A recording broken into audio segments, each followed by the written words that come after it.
I'm here. Director Whitaker? Present. Director Yost? Director Wynn? Director Green? Yes. Director Sheldon? Director Anthony? Director Sarmiento? Director Vanderbilt? Director Bilodeau? You have a quorum of your committee. Thank you much. Any items too late to be agendized? There are none. Thank you. Any visitors wishing to address the board? No? No takers. Consent calendars 1 through 4. Move it. Or second. Motion is second. Any opposition? Hearing none. Motion carries. Item number 5, the fiscal proposed 2018-19 general fund budget.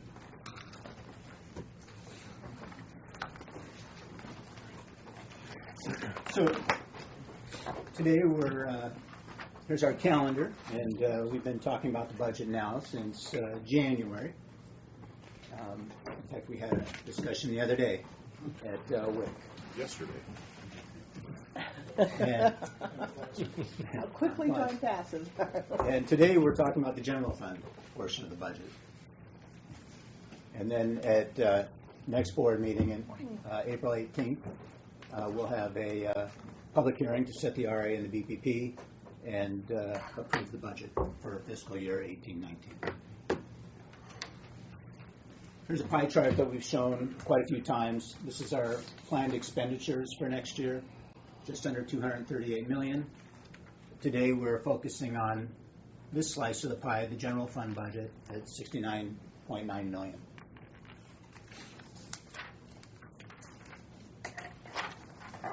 We divide the general fund up into 21 cost centers, and this allows for greater detail and clarity, and allows us to analyze our expenditures easily.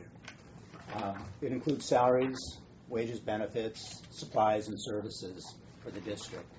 And then I won't read all the operations, but it includes all the operations and the support departments of the district, and that's 21 different cost centers.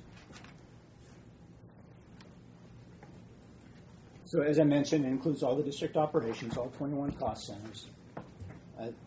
The proposed increase for the general fund is $3.8 million, where this year's budget is $66.1 million, and we're proposing an increase to $69.9 million.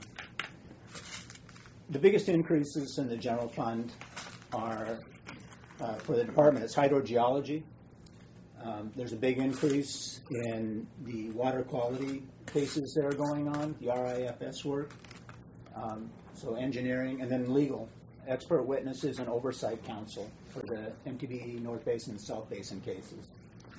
And for expenditures, the largest expenditure is salaries and benefits, and I'll talk about that on the next slide. And the headcount remains at 220.5, and you ask, well, how do you get a half? Well, we share a biologist with SAWA, Santa Ana Watershed Association. Oh, that's how we get a half. So we share those costs. So the general fund was reviewed at the end of January. All 21 department managers sat down with the GM and reviewed in detail their proposed budget. Originally that was brought in at $70.3 million, and then after that review it was brought down to what it is today at $69.9 million. In the budget, we have 3% budget for merit, and then we have a 2% COLA budgeted for taking effect July of this year. And any job replacements, the GM must approve, so there's not automatically replaced. It has to be reviewed with him. So I've broken down the general fund by expenditure type and by cost center to do a little slicing and dicing on why the changes. So with wages and benefits, as I mentioned, we budgeted 3% merit and a 2% COLA per agreement. And then another point to be made is that we had a COLA. Normally during the negotiation year, we don't budget the COLA because it's not negotiated yet. So in the current fiscal year, that 2.5% that was given in July of last year was not budgeted. So we had to catch up that COLA in this year's budget. Purchase services, as I mentioned, the biggest increase here is in the hydrogeology department. It's up about 1.1 million for outside services due to the engineering work for the RIFS work for North and South Basin, and then oversight council for the cases gearing up to go to trial, MTD, North Basin and South Basin, and then expert witnesses for NORAD. Randy, I have a question. Okay. I was hoping you would know the answer, but okay. Yeah, I don't know the answer. All right. I think I know the answer, but I want to clarify it. Some of that RIFS work is covered through Prop 1 grant funding. Correct. So we anticipate that we'll be receiving some grant funding to help offset those costs, but you haven't taken advantage of that grant funding in the budget. Not yet. And then So a lot there of could be- that grant funding is for the Until you have it in your capital. hand. So a lot of it's for capital associated with North Basin too. It's, Okay, I thought some was for the RIFS. and some of it is for that also. Okay, so I guess my point is, I believe there's 3 different towards grants. the end of this budget, if we are successful in receiving the grant funding, we should come in under budget from what we're projecting. That's but correct. we're not relying on that in Right. the budget numbers. Correct. I just wanted Not to yet. make that. So that's purchase services. Chemicals. Water production had been testing various antiscalants and came up with a new formulation and went out to bid on it, and at a much lower cost. We were originally paying $1.50 a pound for antiscalant, and now that's 79 cents a pound. Wow. So there's a nice reduction in chemicals this year. And the other big one, over 100,000 and 10%, is the maintenance and structural improvements. There's increased cost out at field headquarters for mulching and weed abatement. And then there's also UV lamp replacements increased. I don't know exact reason why it increased, but Bill Dunman's here. We're operating through the full life cycle, and none of them are failing under warranty anymore. Oh, And we used to, we're not covered under warranty as much as we were. Yeah, we still have the same warranty period, but the lamps are lasting the full life cycle. Good. So it's good. It's good. This is probably a minor expense, but it's one I'm concerned about recently is our membership to ACCOC. Do we pay very much on that one? I don't really have a total. I frequent their meetings, especially the legislative and regulatory committee. And they've made some changes of late where it used to be more participatory and where we had a vote. They don't allow that anymore. And they $5,000 a year Yep. is what we're budgeting. I wish it was more. I could make a whole lot more again. 5,000. I'd be curious to know if anyone else is You know, they receiving did any have value. a water committee at one time, which we actively participated in, but there hasn't been a meeting in probably 6 months, I would guess.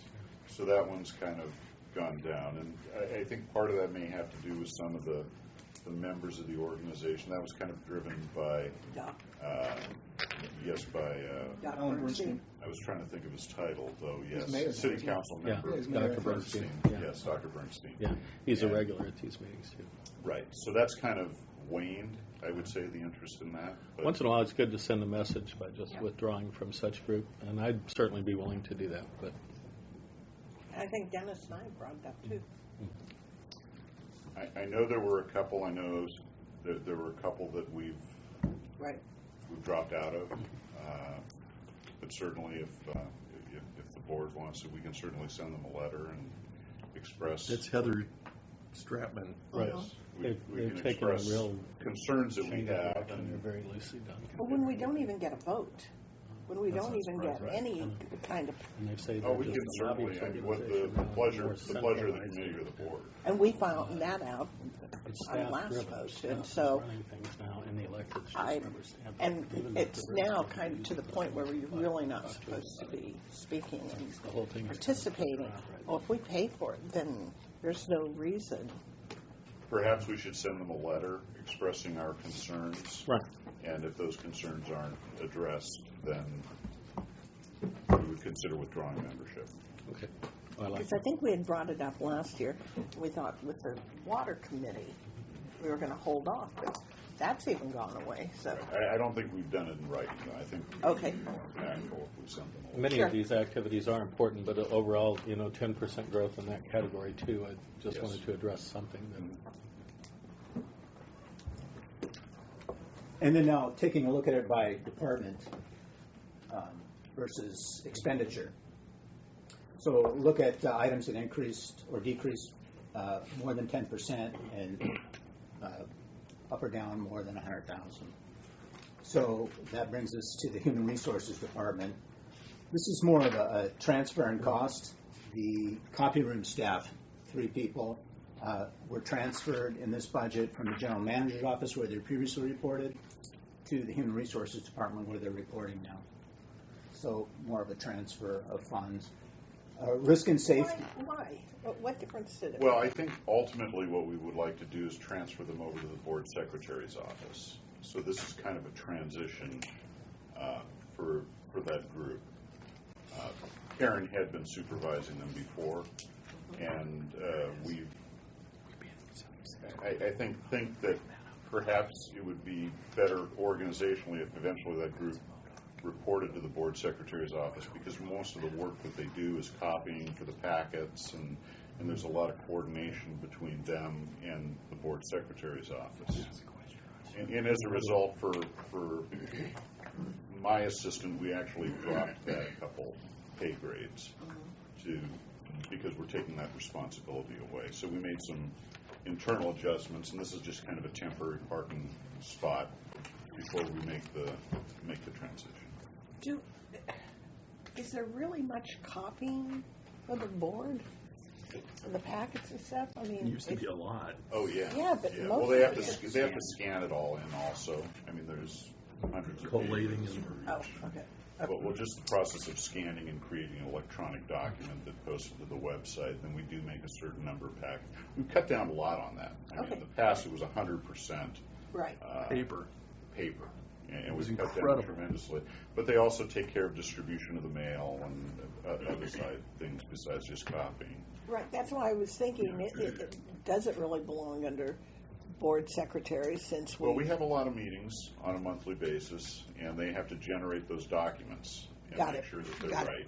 Okay. I was just curious. Yeah. I was just curious. Okay. I wanted to also ask about the feasibility of looking at withdrawing from WeRock, which, despite having a cool name, it's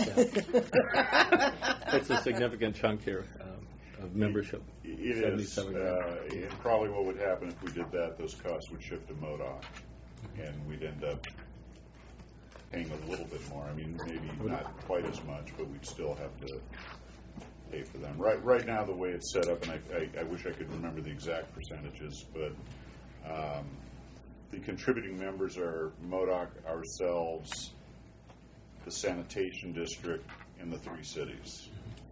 I think they fund, and the cities put in maybe 3 or 4% of the budget, and sanitation maybe about 10, and maybe we put in about 30, and MODOC puts in 40. Does it really cost them $76,000 That's a lot. to facilitate the They have various 2 full-time employees. that do what? Run the program.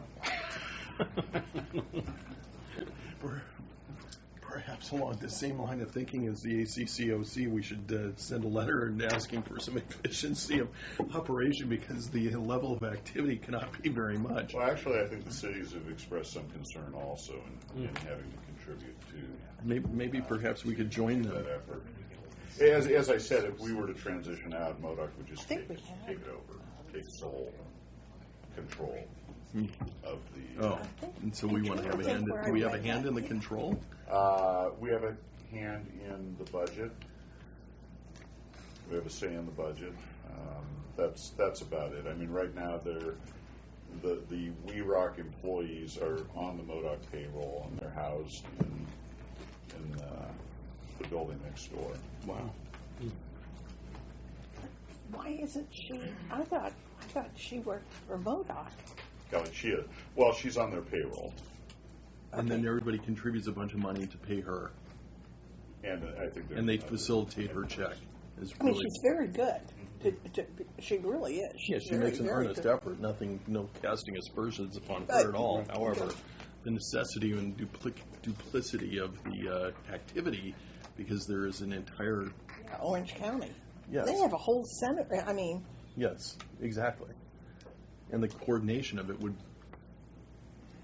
It seems a reach. Yes. All right. Well, Although I would say that there probably would be producer support to maintain it. maintain it, only because I think some of the producers see some value in it. Their role is supposed to be during an emergency to be able to coordinate emergency efforts for water agencies. Has that ever occurred? It's kind of interesting. The last time there was some type of an event was the small earthquake that we had a couple years ago in Fullerton. La Habra, yeah. La Habra, yeah, I was going to say. On It hit us the hard. west It side. was called the La Habra quake, yeah. Okay, and in that case, there were some pipelines that were damaged in the city of Fullerton. However, the city more or less took care of those issues. I don't think there was a lot of coordination with WeRock. But the intent would be if there was an event, they would coordinate and say if there was an issue and the city of Fullerton needed additional equipment and OCWD had that equipment, WeRock would coordinate between OCWD and the As city if of Fullerton Fullerton couldn't to- call us directly. And the bureaucracy wouldn't slow that down. I'm just saying that's The premise. the premise of WeRock. Yes, that quake, we had 13 water main breaks. La Habra had one. and they get the name. Right. Well, maybe it's good in the end. All right. Well, Randy, we'll where perhaps are during you our on the discussion. I would All the suggest, that memberships? would I be know a there's one, discussion. but I Is it can't- beginning under Producer some level ones? and, I'll bring it up someplace. So not to kill the messenger here, but maybe are there any associations that we're members of that you see that value has diminished and maybe we want to reconsider? I think over the last year or two, Director Sarmiento has taken a couple out already. I think OC Tax is one of them that we took out. UCBC. Well, that was a while ago. we got. We didn't do that. We were shut the door. We've been kicked out of better places. Save us. Badge of honor. Badge of honor, absolutely, yeah. Yeah. So there have been a couple, and we do go through this. There's a lot of little ones that we belong to. They're groundwater related for the most part, and so we feel that there's a connection there, being able to be involved with them. We have looked at it, and I think it's reasonable given our mission. Of course, for me, it's not always the direct cost, but it's the staff time and the other activities, which can be the greater part of the Absolutely. cost, but it's not really, identified separately. Okay. That was two Risk and safety, and there's an increase there in risk and safety, and that is mostly due to outside security services for field headquarters along the river. That's something we implemented this year. We're just carrying it forward with the budget for next year. And then water quality decrease, lab analysis decreased mostly due to UCMR4. Now, if you ask me to explain that, I don't think I can, but that's what it's for. And then research and development, a postdoc was added, and that's why the increase here. That was approved, I believe it was in March, that was approved for R&D department. And then planning and watershed management, there's an increase for the outside services, professional services. It's Prado Forecast Informed Reservoir Operation Evaluation. It's a long name, but that is in the Planning and Watershed Management Department under outside services. And then engineering at Department 1070 there, the third from the bottom. There's an increase there, and that's due to two reasons. One, we're not charging as much to capital projects this fiscal year as we did last year. That's a change of about $80,000. And they've also added a gap hydraulic model of about $50,000 to outside services in the engineering department. And then we've talked a lot about, this is the biggest increase here in the hydrogeology department, and of course that's due to the RIFS work, and then the cases gearing up to go to trial. And there again, some of that should be grant reimbursable. Some of it should be. And then lastly, natural resources, temp labor. It's kind of like ongoing labor that they use out at Prado in the natural resources department. That was previously budgeted, $75,000 in the HR department. It's not really a temp labor, even though that's where it was categorized before. So we've moved it for better control of the natural resources. And then they've added $60,000 for Prado deviation monitoring. And that's why the increase in natural resources. And then with that, just continue to receive board comments, and then continue with the budget meetings in April, which will be the next board meeting. Questions, comments? Questions or comments? No. Questions or comments? No. Okay. Not right now. Not right now. Okay, so are we going to receive and file this? I thought we were going to agendize it. Oh, it's just informational. Yeah. So we're actually I think it's we're asking for comments, so we'd ask for a receive and It file. actually asks for a motion. A receive and file motion would Okay. be appropriate. Move it. Is there public comments on this? Oh, sure. Sorry, John. Please. Don't forget about that. John Earl. You have the floor, sir. Looking at organizations that you belong to that might not be worthwhile or maybe never were, have you taken a look at your membership in CalDSAL? I believe that's $5,000 a year still. And this is an organization that violates the Brown Act, which your council should know. If you don't agree with me, you can look at the analysis on these kind of organizations on the First Amendment Coalition. Since you have a board of directors member on the directors committee of CalDSAL, it needs to be open meeting. And can you produce any? I know you went to a meeting recently at CalDSAL. I'm not sure where that was held, how much expense that was, or what have you. But can you produce any documentation of the minutes of these meetings, or that provides any proof of the productivity of this membership of $5,000 a year, other than giving? He's already.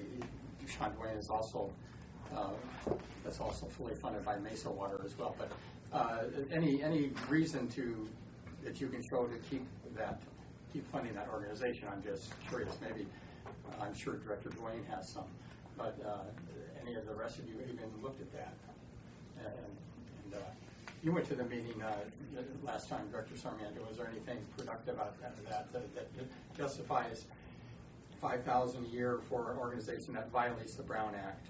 And so.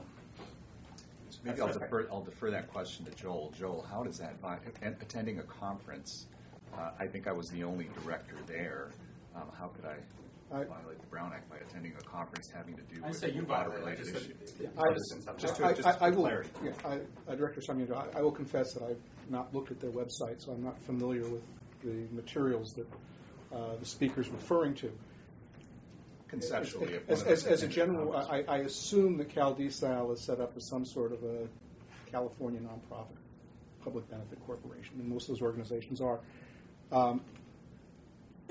I'm not aware of how one OCWD director attending a conference or a meeting of a nonprofit creates a Brown Act violation either for OCWD or for CalDSAL. So that's not what I was saying, though, just for clarity. That Sean Dwayne is appointed by this board. He's a voting member of CalDSAL on their board.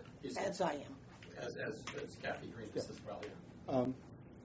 Again, the Brown Act governs public agencies. It governs nonprofits that this agency creates and controls. Again, without having Aqua is not under right. Without any more facts, I'm not aware that any of the organizations that we've been talking about, whether one likes them politically or philosophically or not, are subject to the Brown Act. And if they're not subject to the Brown Act, then they can't violate the Brown Act. Aqua's not. I don't know if that was responsive, but So it's not my opinion, it's legal experts. But, yeah, I think that's clear. So if we attend a conference, Cal DSAL or not, that is, again, not an outgrowth of OCWD, and it's not part of this. It's not subject to that, so we can. In other words, I think it's to the agency's benefit that some of us attend these conferences because we talk about issues at Aqua, at Cal DSAL, at different areas that we may need some more information on. So. Yeah. And I would say the only exception is that there are a few agencies, like, for example, NWRI, which is both I'm not quite sure how they came up with the structure. It's both a nonprofit corporation and a joint powers authority under California law. It's a joint powers authority. That is a governmental entity, so it would be subject to the Brown Act. But almost all of the organizations that are listed in your membership portion of your budget are set up as nonprofit corporations, and they're subject to whatever California corporation law is, but they're not subject to the government code. And just to finish that up, I did think that the conference was very valuable. I did understand a lot more, and because we're going to be having a decision, or because we're going to have a decision before us having to do with desalination and the whole subject matter area, the more information, I think, to make a better informed decision, the better. Thank you. Any other comments from the public? Sean? Debbie Cook. Thank you. So after yesterday's, I come to these meetings in large part because I care very much about the rising costs of water, especially in this agency. It's risen much more than the average for Metropolitan Water District. But I also realize we've had significant investment in great infrastructure as they have, so I don't have a beef with that.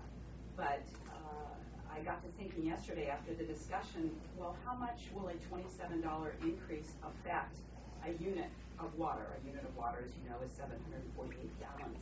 Well, it increases the cost of 1 unit of water 6 cents. So I don't think that is so significant that we shouldn't be addressing, the water needs of this agency and your primary purpose, which is to make sure you manage the basin. So thank you. Thank you. Anybody else? Seeing no takers. So we have a motion to receive and file. Is there any opposition? Hearing none, motion carries. That leads us. I would just like to yes, comment, Mr. Chairman. Yes, sir. So this ends the presentations on the budget. The board will be taking action next Wednesday to adopt the RA, the ARA, the BEA, the BPP, and the budget. So we'll be taking all of those actions. Staff will be putting together that agenda submittal. I think we have some direction from the board as to what that proposal should be. It will differ from our original recommendation and be more in line with, I think, the discussions that were had at Water Issues yesterday, which would be to increase from 454 to, was it 472? No, it was 445 to 462. There we go. I knew I needed the numbers man there. I knew I was in trouble when I opened my mouth. And increasing the BPP to 77%. And we will recommend a split in the RA and ARA of half that number. Because the RA and the ARA, right? Yes. I forget all the criterias for that. Oh, everyone pays the RA. The RA. And then just the municipal users or the producers pay the ARA. And so not or better put, ag and non-ag. We had talked about getting rid of the ARA. I think the distinction that was the board or was the committee consensus was to maintain the ARA, but give that the entities that don't have to pay the ARA are only those producers who produce for their own agricultural purposes, as opposed to municipalities or water agencies that pump water and then sell for agricultural purposes. Right. And why are we giving them the break? I there was one thing that, The ag community? yeah, I think that we said there were several reasons, as they actually do induce a certain amount of recharge through their farming that through was their the one. through their operations. Also, they don't require the That's it. support That's it. that the producers do. I just couldn't remember So, what it well, was that persuaded and me. we'll make sure that we add all that in the write-up. That, It was in the committee report. yeah, but we'll reiterate it in the write-up so the board is absolutely clear as to who receives the That's the just one that just the persuaded me. ARA. The others didn't. Right. So I think we've cleared most of the matters that were of concern with the board. Although certainly we'll have a presentation that presents pretty much what I've said and the reasoning behind it. And it's only ag that have their own wells Mhm. that are covered by this, Yes. correct? Yeah, they don't necessarily have to own the well, but they Have to pump They're the it registered themselves. operator. yes, they're the registered operator of the well. That's better. Okay. Yeah, by the way, just thank you again. I know I said this at the meeting yesterday at WIC, but and thanks, John, for going through and being exhaustive on a lot of these things. I think staff really did listen to the board at the last meeting, just to give us options, and I think that's all any of us are asking for, so we sure make a better informed decision as well. So we appreciate it. And it was everyone. It was Randy. It was Kevin. It was Melissa. It was Bischoff. The entire staff.